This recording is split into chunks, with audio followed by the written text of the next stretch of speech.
Hello, Washington Fair Trade Coalition.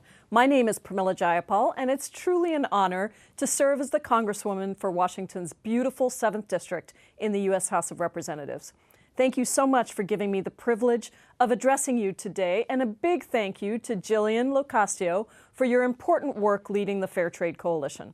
I'm very sorry I can't be there with you today, but we have important business here in D.C., including a hearing with Attorney General Jeff Sessions and doing everything we can to stop the GOP tax scam, a complete rewrite of the U.S. economy, and a transfer of trillions of dollars in wealth to the largest corporations and wealthiest individuals.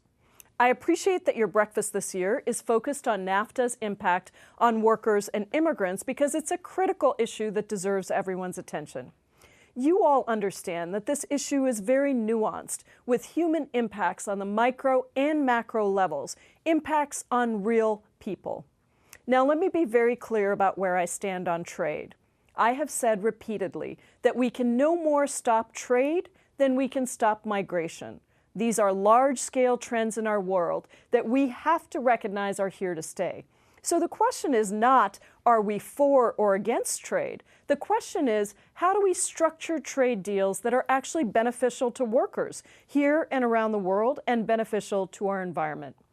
And how do we ensure that we don't make regulatory jurisdiction of localities on critical worker rights and environmental protections secondary to the seemingly exclusive profit-making goals of the largest corporations who seek to bypass any government regulations? The question then, as you all know so well, is how do we have fair trade, not free trade? When it comes to building a global economy, the U.S. is a heavy hitter, and we need to figure out how to use that strength for good. If structured improperly, as we have seen, free trade agreements can take advantage of inequality to devastate local economies and push them further into poverty. In the case of the North American Free Trade Agreement, never before had a negotiation gone so far to integrate the economies of countries, Canada, Mexico, and the United States, that were so unequal.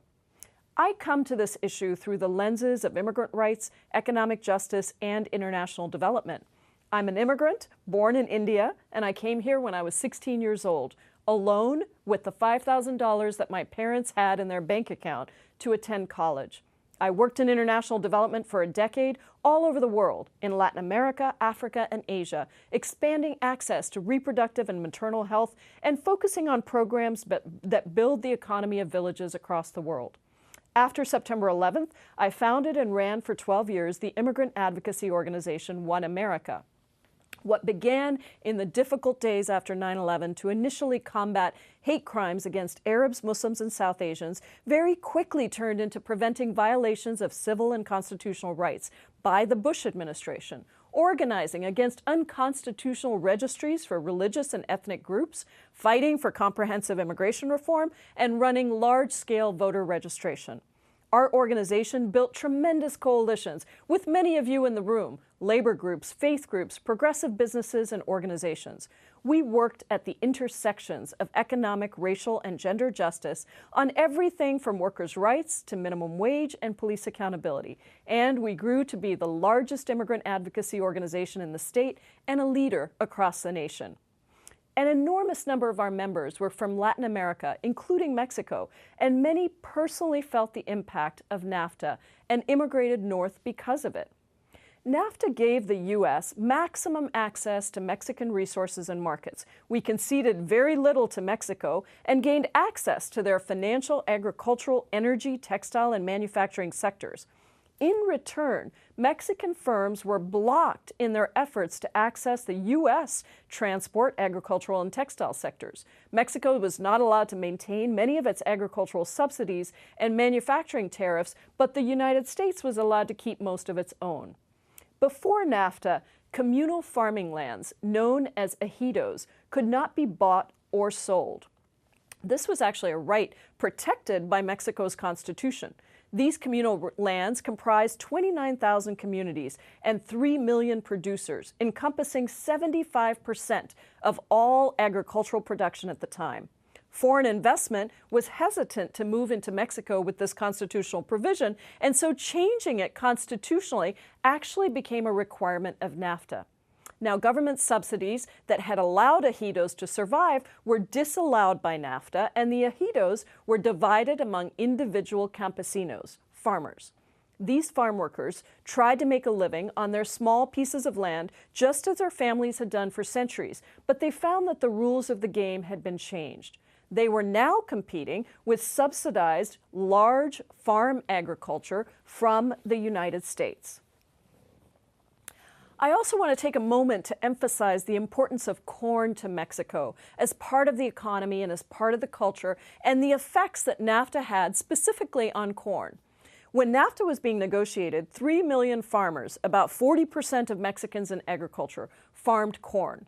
Corn is central to Mexico. It's a cheap staple that is also healthy. It's eaten daily and has sustained the poor for centuries. A family of 4 eats about 2 pounds of corn tortillas every day.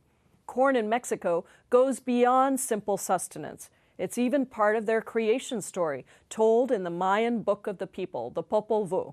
The story goes that the gods tried to make humans out of mud, but they dissolved.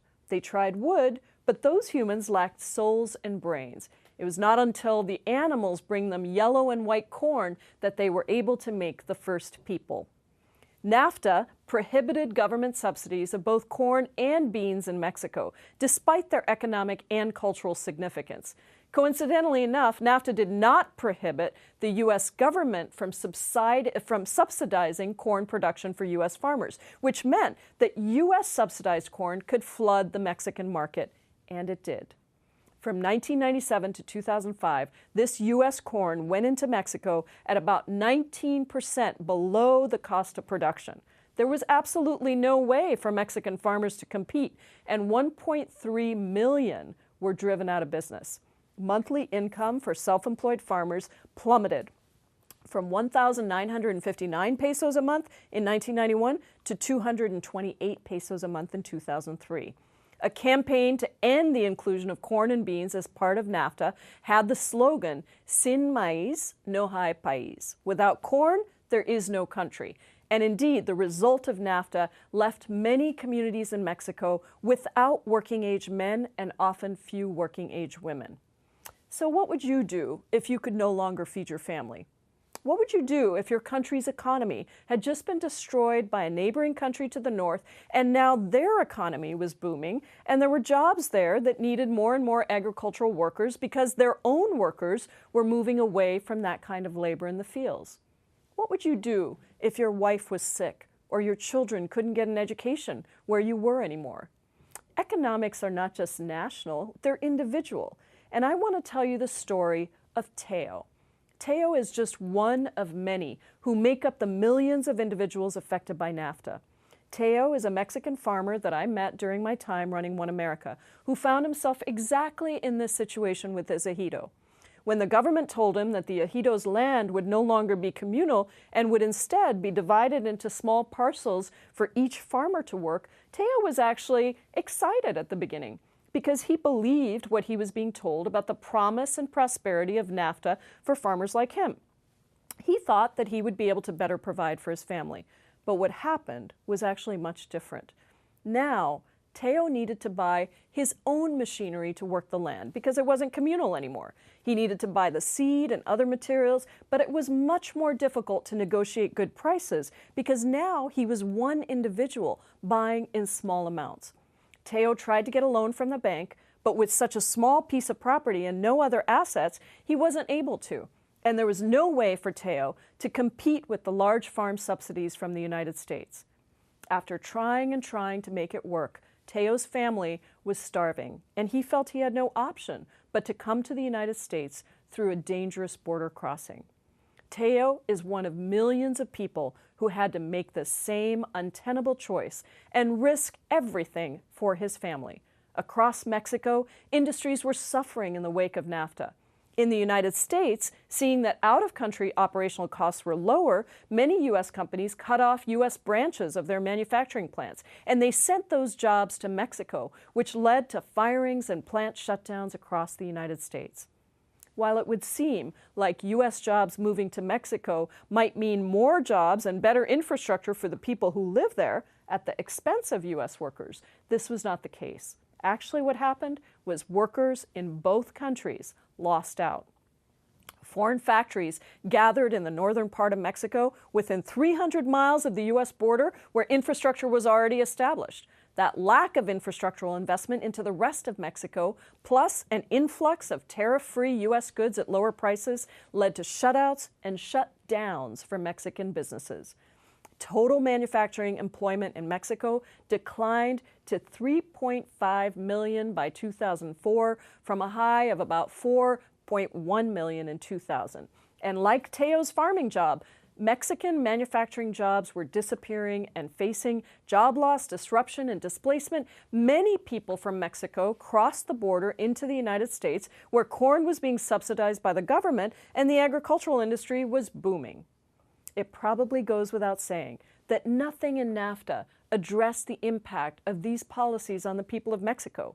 The negotiation did not include provisions or considerations for this immigration boom. And while our U.S. immigration system was broken before, the NAFTA-induced influx added millions more immigrants to our country without any adjustments to help legally bring them in.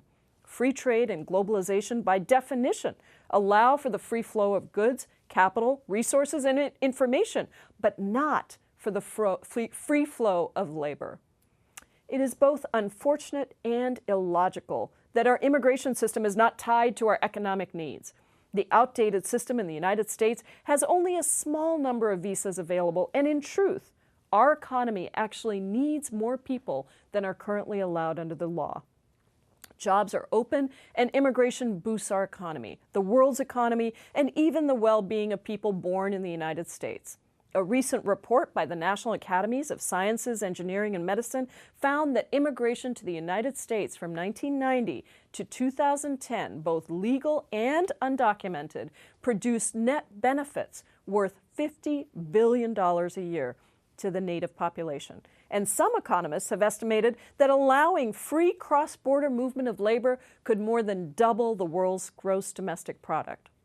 But NAFTA does not address this. Created with great input from major corporations and little to no input from actual workers in any of the countries, this plan, as it currently stands, has given corporate interests a leg up while leaving immigrants, workers, and the environment in the dust. Fighting for good globalization is just and noble, and it's something we should do.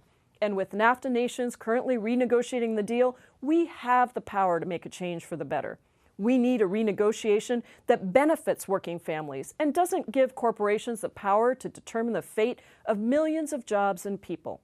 Instead of having a simple yes or no say on an agreement, Congress and the American people should be privy to the process. We should know who's fighting for our best interests. We should create seats at the table for all of our interests, not just corporate interests. And we need to have real enforcement mechanisms to protect workers and our environment. And we have to reassess NAFTA's investor-state dispute settlement, which gets rid of risks associated with moving to low-wage countries and actually incentivizes corporations to do so. If we do that, that could dramatically slow the erosion that took Teo's job and jobs across the United States in states like Ohio, Wisconsin, and Michigan.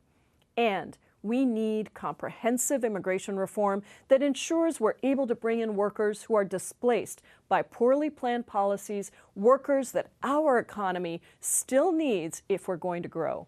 We have to ensure that laborers in all nations are protected and the products that we're receiving are up to our safety standards, and that workers are treated fairly, and that companies involved are taking measures to protect our environment and our kids' future. Immigration and job creation are not at odds. Labor and the environment are not at odds. In Congress, I'm working hard to implement smarter policies that adjust NAFTA and allow us all work in conjunction. Because it's not about whose jobs, it's about more jobs and better jobs. And it's not about my country or their country, it's about all of our countries, all of our economies working together and preserving the planet and the resources we have for all of us. Free trade is not enough. If we're to succeed, then we need fair trade. Thank you all for everything you do.